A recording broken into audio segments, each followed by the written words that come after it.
తెలంగాణలో జిల్లాల పునర్విభజన అంశం మరోసారి తెరపైకి వచ్చింది.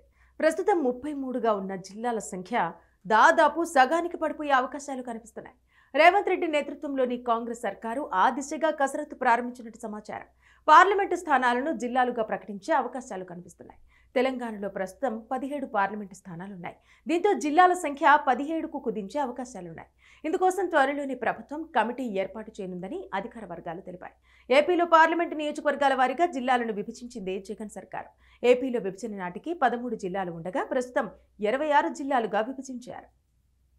పార్లమెంటు నియోజకవర్గాలను జిల్లాలుగా ప్రకటిస్తే ప్రస్తుతం ఉన్న జిల్లాలో ఆసిఫాబాద్, నిర్మల్, జగిత్యాల, మంచిర్యాల, సిరిసిల్ల, సంగారెడ్డి, సిద్దిపేట, కామారెడ్డి, వికారాబాద్, రంగారెడ్డి, నారాయణపేట, గద్వాల్, వనపర్తి, జనగాం, సూర్యాపేట, భూపాలపల్లి, ములుగు, భద్రాద్రి కొత్తగూడెం జిల్లాలు రద్దవుతాయి. తెలంగాణ రాష్ట్రం ఏర్పడిన సమయంలో 10 జిల్లాలు ఉండగా పరిపాలన సౌలభ్యం కోసం గత బీఆర్ఎస్ ప్రభుత్వం వాటి సంఖ్యను 33కు పెంచింది. ఆయా జిల్లాల్లో నూతన కలెక్టరేట్ భవనాలను నిర్మించింది.